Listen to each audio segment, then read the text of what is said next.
Ayun, magandang araw, magandang tanghali sa ating lahat. So, welcome sa aking first live dito sa ating bagong Facebook page na Pulis na Genyo. Ayan. So, dahil malapit na naman ang barangay election, kaliwat kanan, kakaroon niya ng checkpoint during election period. So, mas napag-isipan natin na turo or maipaalam sa tao tungkol sa pagsasagawa ng checkpoint operation ng ating mga kapulisan. Yan. So,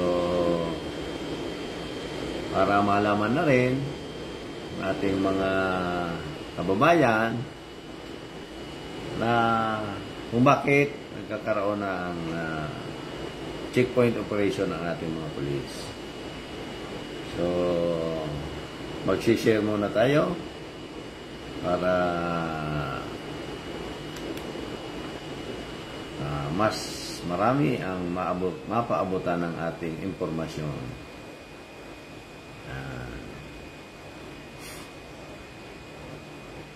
So, shout out muna sa ating first viewer, first follower, Cristel Hart Bardon. Ayan. Please share. Ayan. Share na tayo ng isa. At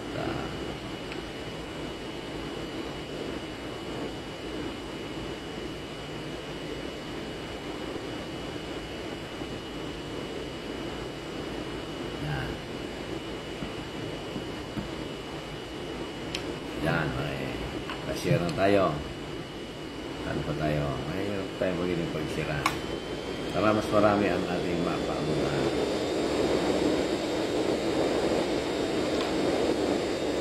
Good morning, good morning, good morning. Tanghali na. Magandang tanghali.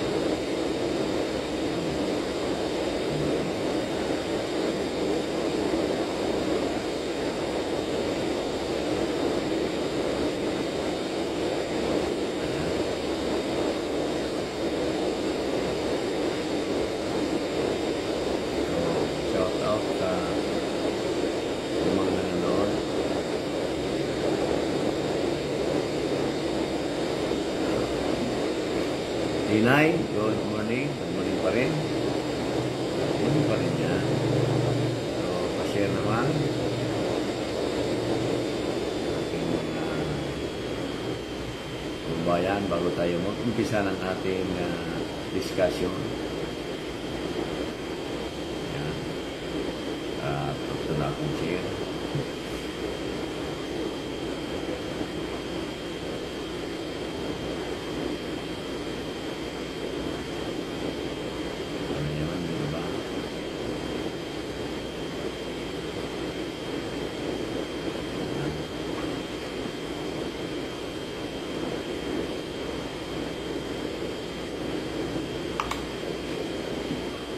Share na lang si Tinay, hindi pa yata nakapalo.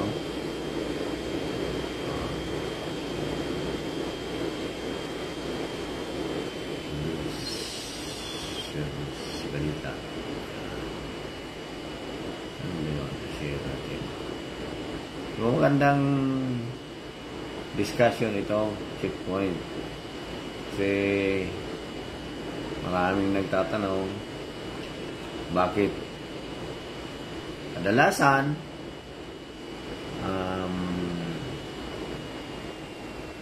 motor lang daw ang pinapara ng ating mga kapulisan.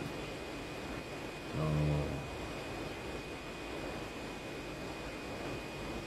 yan. Please comment para makita natin kung sino yung nanonood at ma-shout out na rin. Yan. Nakalima na akong share. Kung gusto mag-share, pa rin.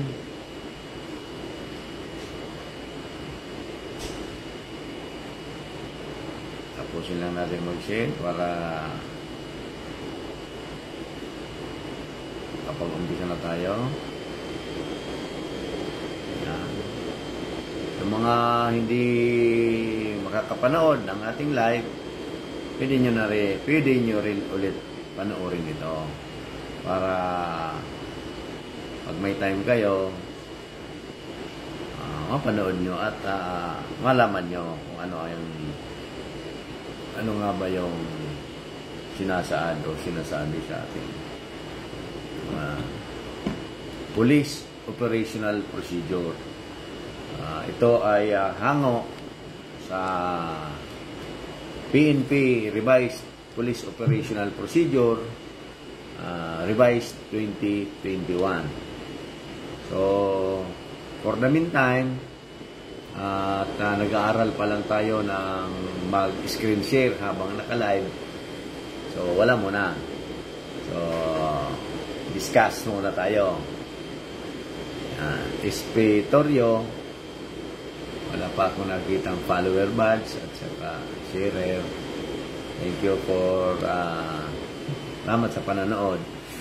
So, mag-umpisa na tayo mag-discuss tungkol sa checkpoint operations. So, ano ba yung checkpoint? So, nakasaad dito sa Rule 2 under Law Enforcement Operation ang checkpoint. Ayan. So, hanapin natin. Ayan. Ito na. Checkpoint.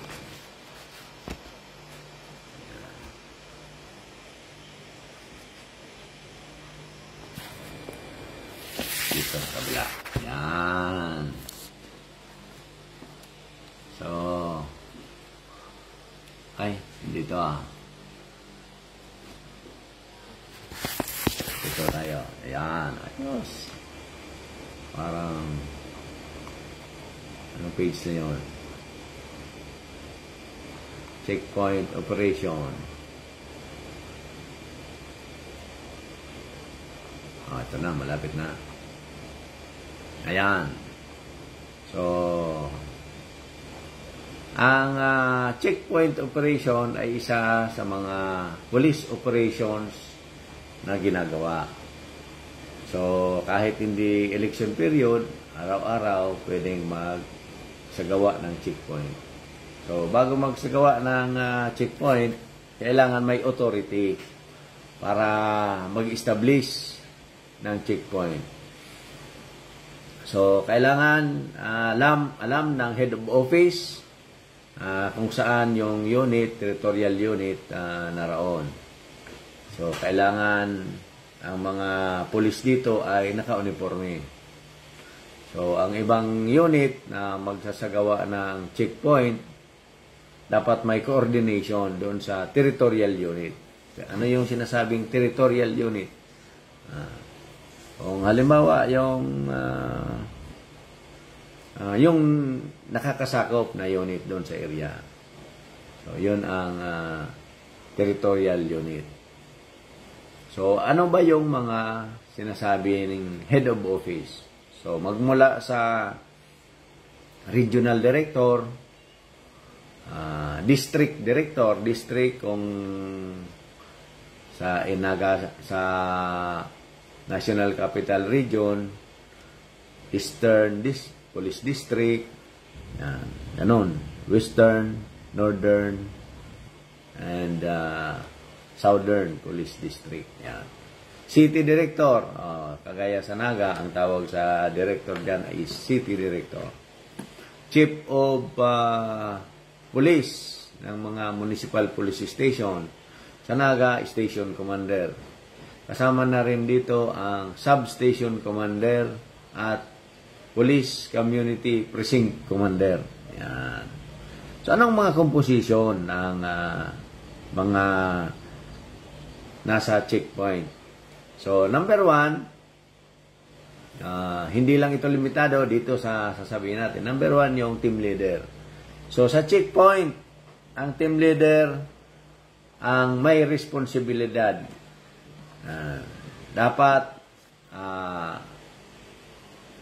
police commissioned officer, preferably. So, yung dating nito is PCO lang, official lang. Ngayon, kung in the absence of, kung walang official, yung pinakamataas na hindi official ang pwedeng maging team leader. Yan. So, yan ang panaiba dyan. Dati, official lang. Ngayon, pwede na ang most senior police commissioned officer. So, pangalawa, yung spotter or profiler. So, yung spotter, ang trabaho niyan is siya ang titingin-tingin at magtuturo ng mga suspected vehicle subject for checkpoint. Kailangan sitahin. Siya yung matanglawin. Siya yung ganyan. After nyan, spotter or profiler, yung verifier naman. So, siya yung mag-check ng lahat ng documents, and magkakandak ng search and seizure and arrest kung kinakailangan. So,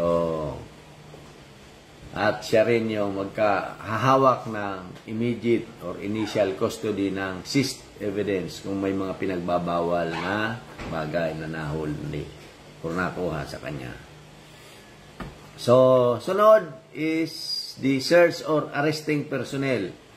So, pang-apat yan. Pwede yan isa, dalawa, or mahigit pa.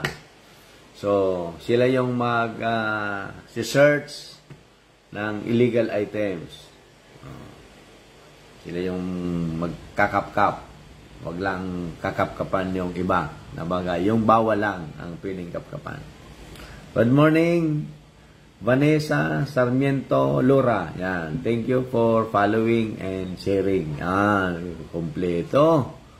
So, Gcash ka agad yan. Vanessa Sarmiento Lora. So, first viewer, Crystal Hart Bardon, and first follower and sharer, Vanessa Sarmiento Lora. Salamat sa panonood. Sunod naman yung merong forward, nasa unahan at sa hulihan na security.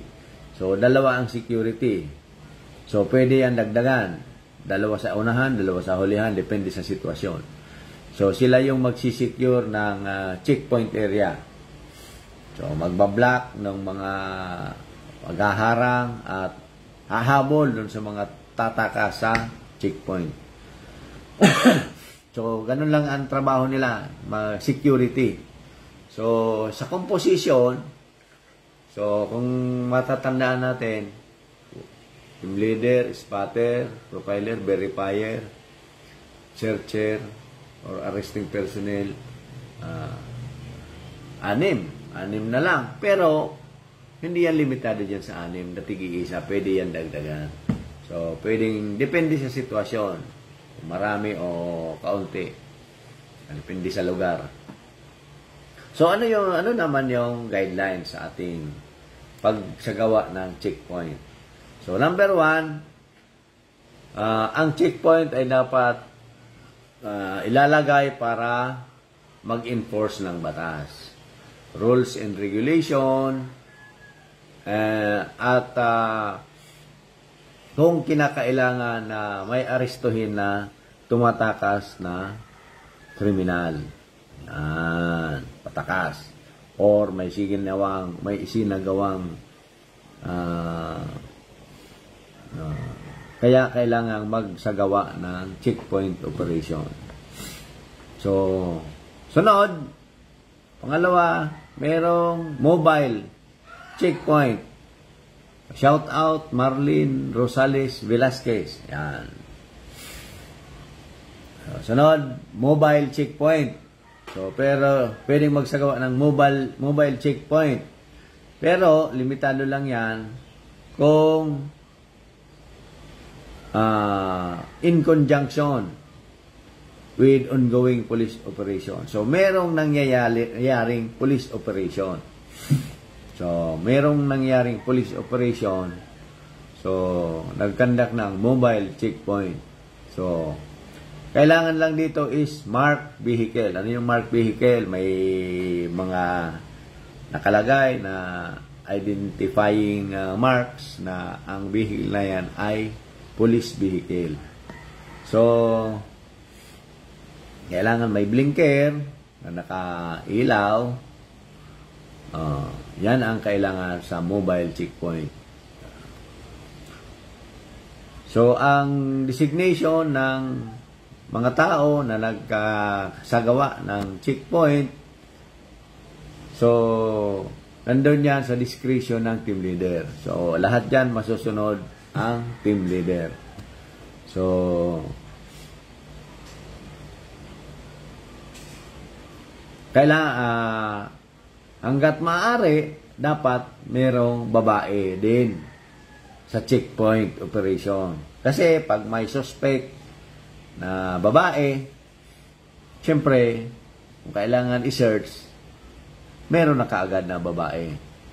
So, na magsi-search. Hindi ka natatawag pa sa opisina para i-search yung suspect natin na babae. Yan. So, baka pwede t-shirt. Pwede. Pero, depende. Pwede, mamimigay tayo ng t-shirt sa ating mga masugid na tagapanood. Yan. So, dahil dito sa bagong page natin, very informative ito. Magtuturo tayo dito ng mga dapat malaman ng tao na pwede nating ibahagi sa kanila. So, andyan na rin lang, pamilya tayo ng mga teachers. So, dito na lang tayo magtuturo. Libre. Yan. Kung ano ang gustong malaman ng mga tao. Yan. So, yun kong pinili itong checkpoint operation. So,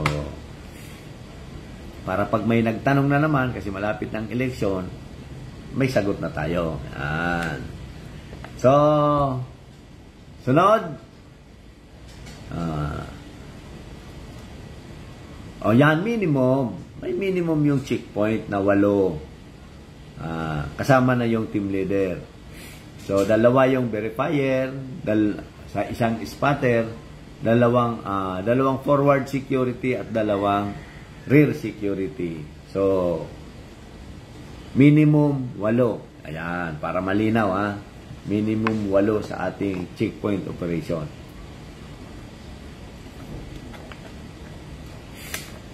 So, yung team, yung buong team na nagmaman, na nakatao sa checkpoint, dapat may immediate contact sa elected public official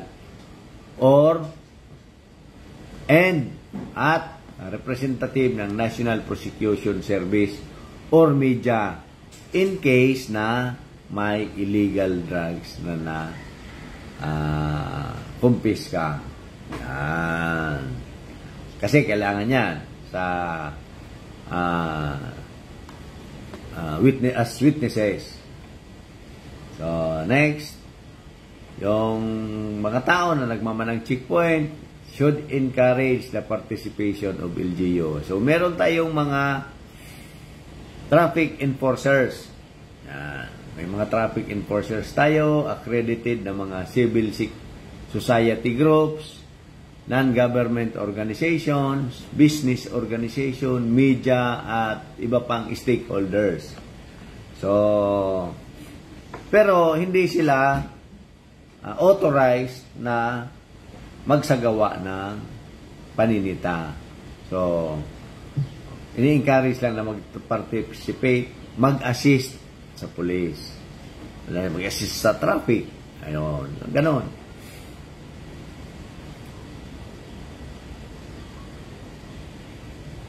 Sir, yung gun ban.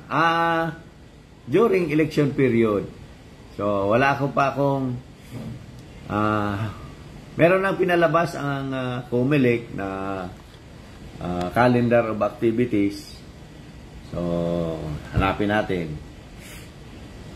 Mayroon nang linabas na calendar of activities. Ang pagkakaalam ko, 60 days before the election and 30 days after. Para sigurado, i-search natin. Yan. Maganda dito pag live para automatic hanap kagad tayo sa Google. Yan. Dito kagad ang kasagutan. So, meron na yan, calendar of activities na pinalabas ang COMELEC during election.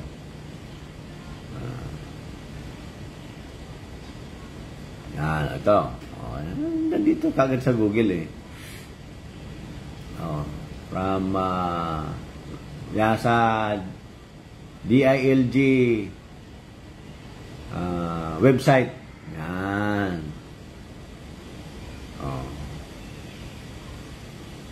Ito. Ang election period, August 29. Yan. August 29 hanggang November 29. August, November, September, October, November. 30 days, 60 days pala. 90 days. Yan. 90 days, parang 45 before, 15 after. Tingnan natin. So, ang filing of certificate of candidacy, yung gusto ng mga kumandidato sa barangay, ito na. Annabel Baita, shout out, hello, pa-share naman, and pa-follow, please. Yan. August 28 to September 2, ang filing of certificate of candidacy. So, magmula sa first day ng filing of candidacy, so, election period na yan. Yan. Yung kampanya naman, October 19 to 28, campaign period. At ang election day is October 30. Yan, October 30. Yan. Yan. So, after October 30, November 29, ang last day ng filing of statement of contributions and expenditures. Yan. Alam nyo na. Pwede na kayong mag-file. Pagdating ng August 28. Yan. 28, 29, 30. 1, 2, 5 days. 5 days lang.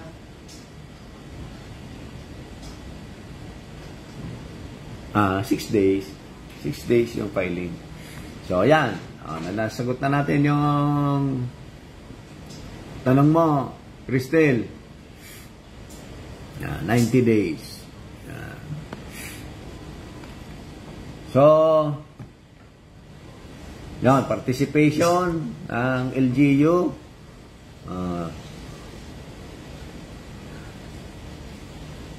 Limited only as observers. Ayan. So, mag-observe lang sila. Mag-observe. Except for LGU personnel na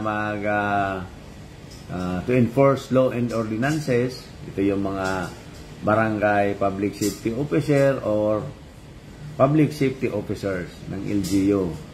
Kasama yung sa barangay, ha? Yan. Yan. Pwede rin yung mga meat inspectors. Yan. Kasi kung may mga pinagbabawal na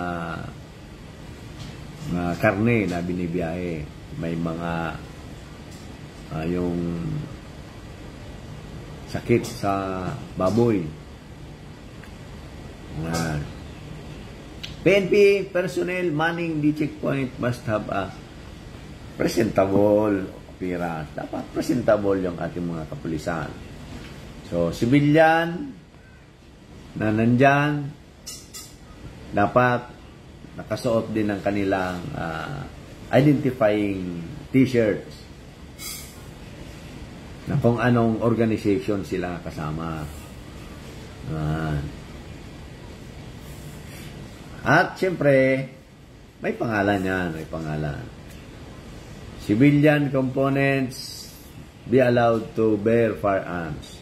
Bawal ang civilian na magdala ng baril during checkpoint.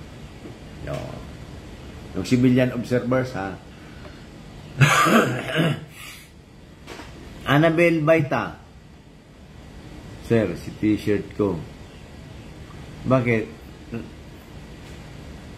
May t-shirt ka ba? Si t-shirt ko. Nanalo ka ba sa t-shirt? Wala ko natatandaan, ha? Annabel Baita. So, the area kung saan nangyari yung checkpoint, kailangan maliwanag.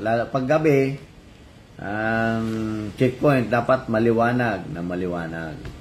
So, merong signage na nakikita yung pangalan at contact number ng police unit at ng team leader.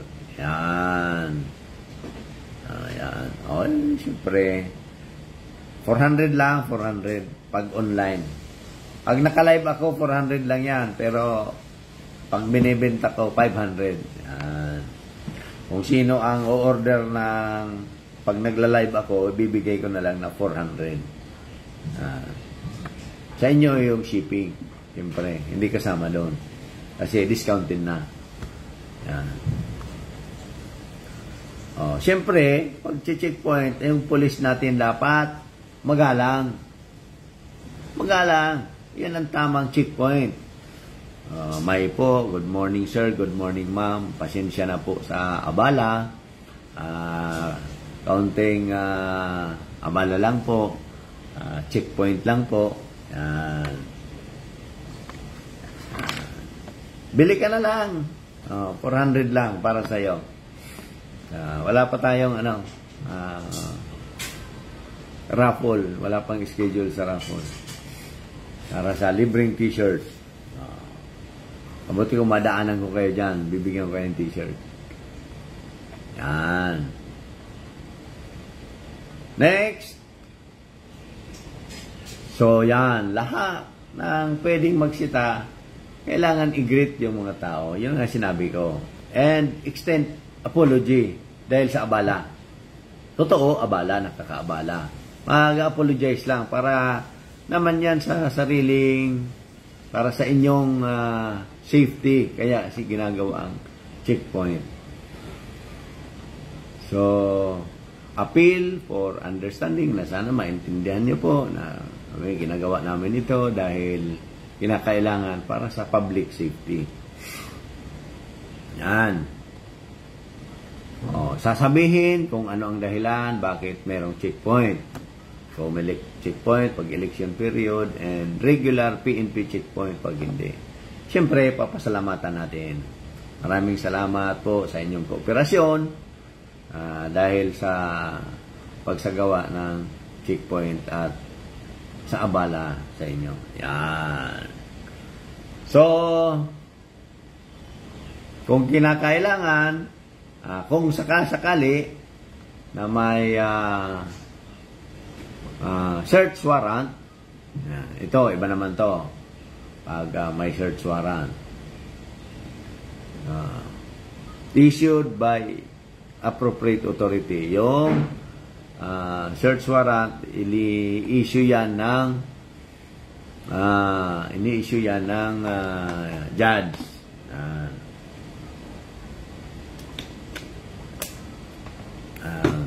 Executive judge. Para hindi tayo magkamali. Executive judge.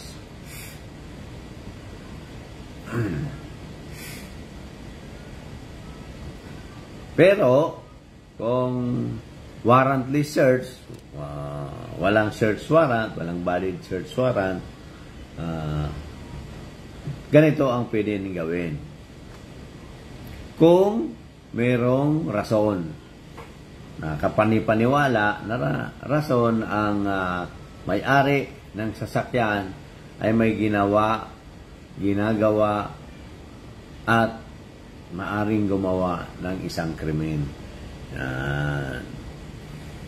So, kailangan may basis. May prior information. May nakapagsumbong sa pulis na itong taong ito nadadaan sa checkpoint at may ginawang kasalanan. Yan. Siyempre, yung complainant, yung nagre-reklamo, i-identify yung taong yun. So, next. So, kung may mga violations doon sa checkpoint, kailangan aktuhan kaagad. Gawa ng paraan ng ating kapulisan na sumusunod sa tamang procedure or legal na procedure.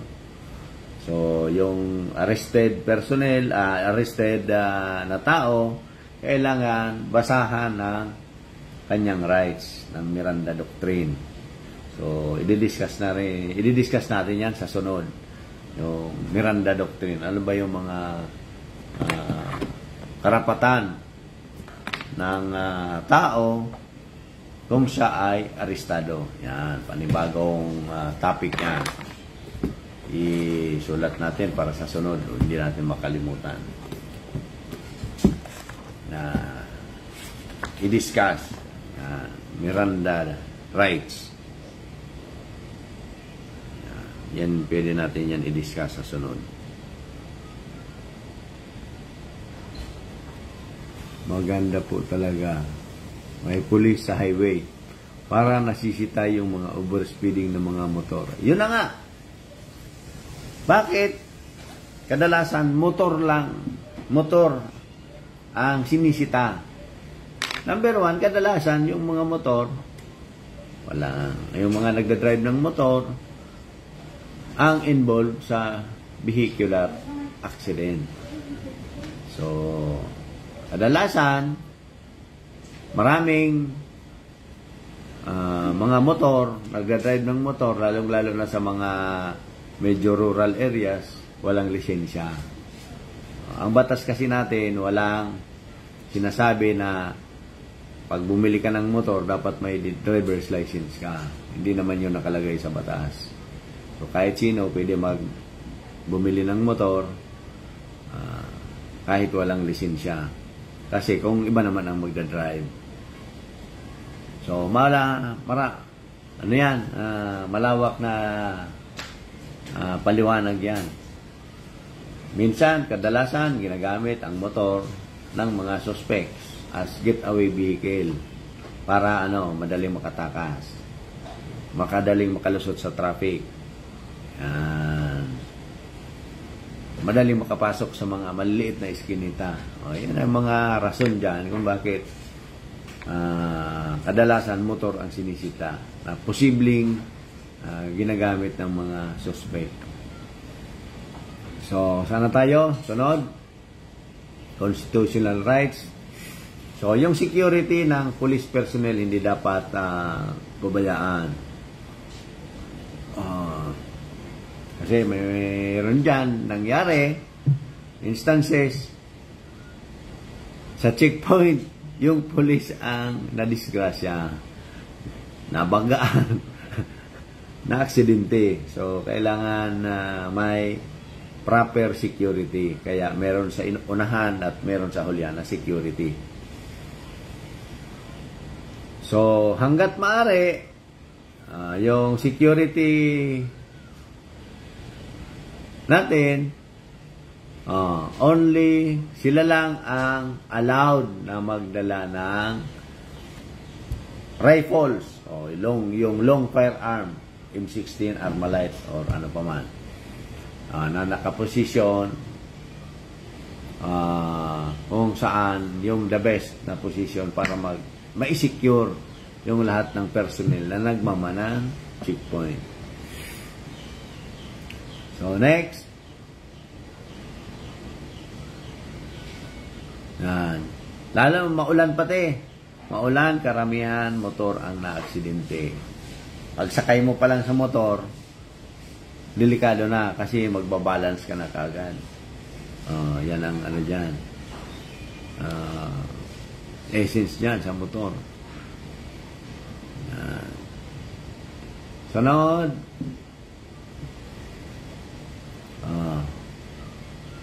Checkpoint personnel provide assistance. Yan. Hindi porket ang purpose natin dyan is mag-checkpoint. So, pag may nangangailangan ng tulong ng police, kahit hindi konektado doon sa checkpoint, pwede natin tulungan.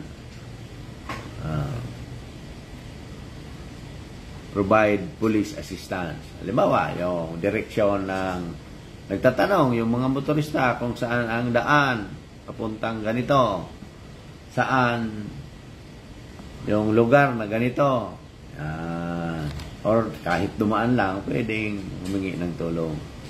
Hindi pwedeng pahindian kasi trabaho pa rin ng pulis yan kahit merong checkpoint operation. Depende sa checkpoint. Kung regular checkpoint, mayroon tayong hasty checkpoint na tinatawag. I-discuss natin ulit yan. Separate discussion yung hasty checkpoint. Ano ba yung mga dapat ginagawa dyan? During hasty, ano ba yung hasty checkpoint na yan? So, yung team leader, assigned at the checkpoint, siya yung responsible sa mga actuations and behavior ng kanyang mga tauhan.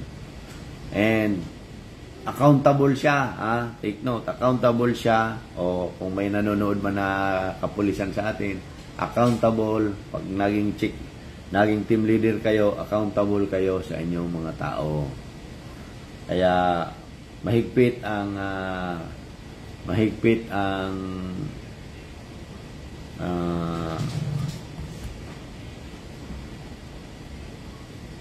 responsibilidad. Malaki ang responsibilidad ng team leader on the doctrine of command responsibility. Ayan. So, command responsibility. Procedures. Yan, dito na tayo sa procedures. Kasunod. Paano ba sinasagawa ang PNP checkpoint? Ipahingi ako ng water, please. Ang team leader, dapat i-inform yung hepe, chief of police or station commander or yung tactical operation center.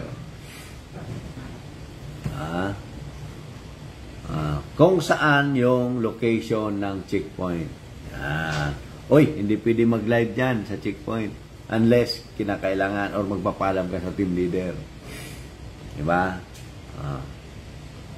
So, Nonoy! Wala po. Pahinga ko water, please. Water? Opo. Let's get water! Huwag ka maingay at nagka-live ako. The unit commander or official na representative ng National Support Unit magkaroon ng coordination sa local unit sa pamamagitan ng Tactical Operations Center o radyo. So, coordination sa radyo na nag-start na ng checkpoint. Ayan. So, yung TOC mag-i-inform din sa higher headquarters na mayroong doong mga friendly forces na nagsasagawa ng checkpoint para may proper coordination sa lahat ng units para hindi magtataka yung lower unit sino bang nag-checkpoint dito sa atin. Area nyo, hindi nyo alam yung nagsasagawa ng checkpoint. Yan. So, yung team leader, dapat may briefing. Mag-briefing bago magsagawa ng checkpoint. Yan. Kasama na yung mga civilian doon na nandoon. I-brief din sila kung anong dapat lang nilang gawin. Limitado lang ang kanilang dapat gawin. So, yung briefing bago mag-umpisa ang deployment. Siyempre, pagkatapos, kung may briefing, may debriefing. Yan, debriefing. Pag debriefing naman, ang ginagawa dyan, ano ba yung mga lesson learned, mga pwedeng i-improve pa na mga nalaman natin, mga kakulangan, para sa susunod na pagsagawa ng checkpoint, maayos na. Ayan. So, yung team leader, i-check yung uniform, kasama sa briefing, i-check yung uniform, yung mga kinakailangan na gamit, kung mayroong yung vest, bulletproof vest or ballistic vest, kung umuulan, may raincoat ba, mayroong reflectorized, yung mga vest na reflectorized, o ano pa man ang mga gamit na kailangan during the conduct of checkpoint. So, siyempre, yung pangalan, visible, nakikita. So, kasama dito ang marked police vehicle, yung patrol car. Yan. Motorcycle, kung mayroong gagamitin, yung marked vehicle na motorcycle. So, siyempre, sa checkpoint, PNP checkpoint, mayroong mga signages. So, warning signs.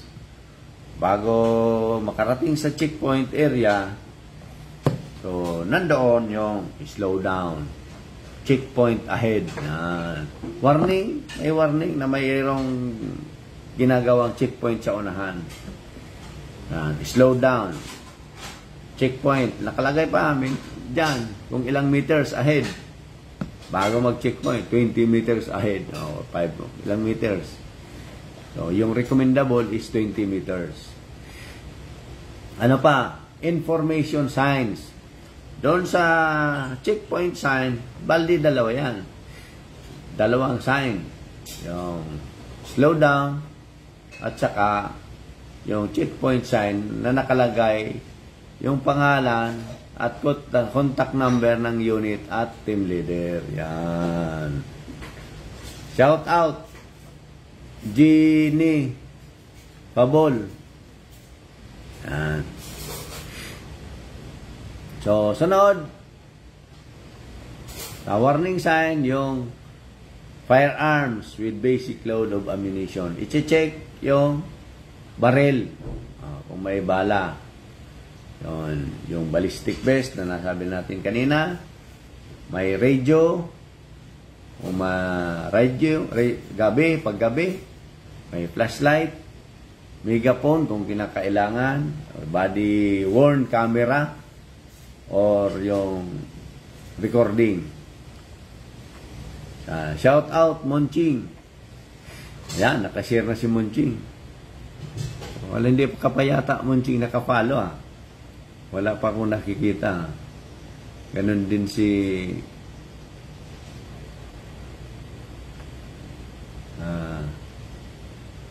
wala po dito, Jenny, doon sa kabila yon. Tuturo tayo dito, nagtuturo. Wala ba kayong pagkain?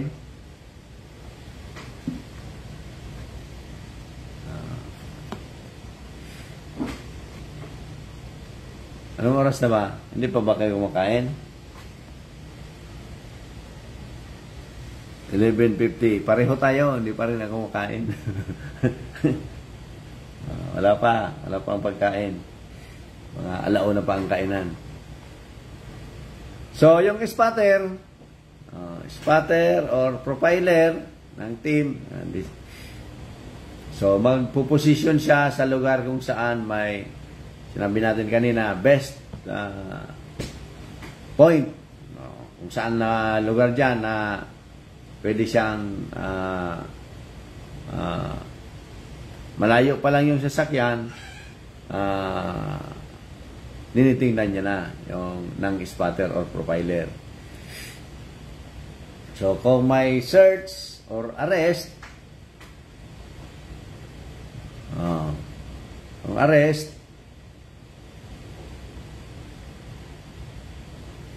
so, flag down, paparahin yung suspected vehicles. Ano nga dito? Parahin yung suspected vehicles at mag-conduct ng search. Yan.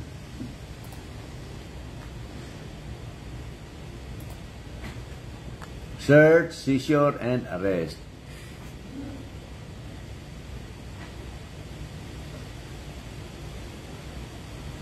So, yan. In the event of seized drugs, kung may droga, nakuha ay, meron pa, doon sa kabila. Kung kinakailangan, ang search ay dapat, kung kinakailangan na mayroong search, ang search ay dapat plain view doctrine lang. Hindi pwedeng pabuksan kung ano-ano ng pulis. Plain view lang, patingin-tingin lang ang pulis. At titingnan kung may mga kontrabando. So, plain view. Kung ano lang ang makita. Maliban sa, may exception. Kung mayroong talagang rason na ang pulis na kapanipaniwala base sa kanyang experience na ang circumstansyang iyon na mayroong nangyayaring criminal activity. So, yun ang exemption. So sa drugs naman, kung mayroong droga, ang seizing personnel, yung naka-search ng droga, siya yung initial custody and control ng droga. So, may kakaroon ng physical inventory, yung procedure sa pagkandak ng anti-drug operation, pareho rin yan. Photograph, pipicturean yung mga ebidensya doon sa site. So, meron na doon yung presence ng nahulihan at saka yung mga representative ng National Prosecution Service, barangay, or any public, elected public official, media, or National Prosecution Service.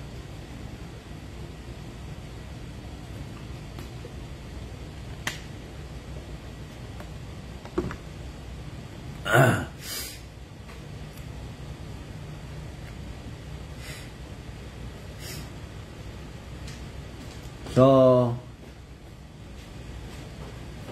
kailangan magpirma doon yung mga representatives at bigyan ng kopya. So, however, kung may justifiable grounds or circumstances na delikado ang safety ng team, so ang inventory pwede gawin sa nearest police station, pero bihirang-bihirang mangyari yan. Or nearest police office. Robbery versus theft, i-discuss natin yan sa sunod. I-discuss natin yan. Ano ang pagkaiba ng robbery at saka theft. So, yan ang pag-usapan natin sa sunod. Robbery versus theft. Marami yan pwedeng pag-usapan dyan. Robbery. Anong pagkaiba ng robbery? Sa theft. Ano ang pagkakaiba ng murder sa homicide? Physical injuries, slight physical injuries, serious physical injuries. Yan. Pag-uusapan natin yan. Isa-isa lang muna. Di ba? Ngayon, checkpoint lang muna ang ating pag-uusapan. Yan. Dahil may mga suggestion na kayo kung anong i-discuss natin, pwede natin yan i-discuss. Unahin natin. So, yan.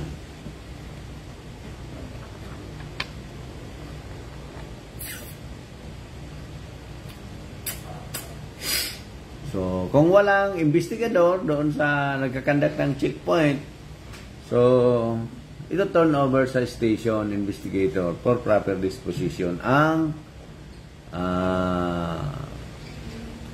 confiscated items. So, kung ito, marami na nangyari nito na inignore ang checkpoint. Pinara, yung nakamotor, inignore, dumiretso, anong gagawin? So, ang mga nakasakay sa sasakyan, kung nagpaputok, yan, doon sa mga naninita o nagchi-checkpoint, ano ang gagawin? So, meron tayong sinusunod na use of force na sinasabi na kasaad dito. Pero sa reference, chapter 2, section 2 to 4. Yun ang susundan natin. Ibang discussion naman yan. Anyway, sa ating mga kapulisan na yon, kung ano ang gagawin. So, yung team leader, i-inform yung opisina through radio kung tapos na ang checkpoint. And ito na, sinabi ko kanina, magkakandak ng debriefing sa personnel. And, siyempre, sasubmit ng report. So, oy, 51 minutes na rin tayo. So,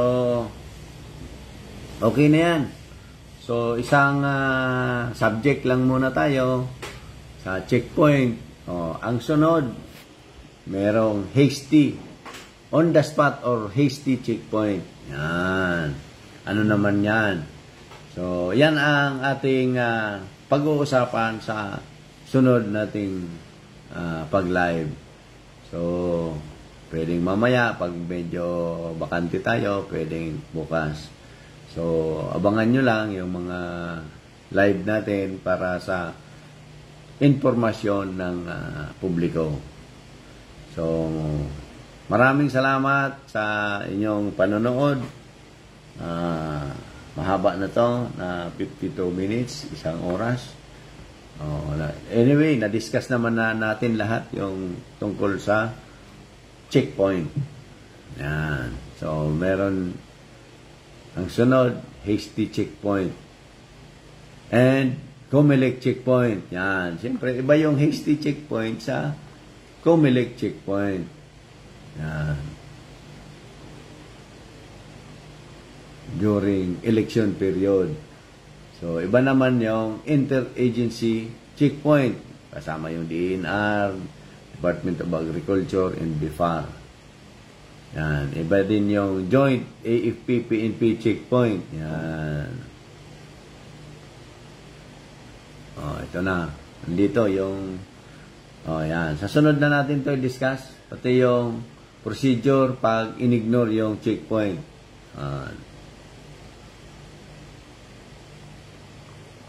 So, mahaba ang tungkol dito sa checkpoint. So, yun guys. Thank you very much for watching. Happy lunchtime. Alas 12, eksakto. Yan. See you on my next live. Yan. So, thank you very much. God bless sa inyong lahat.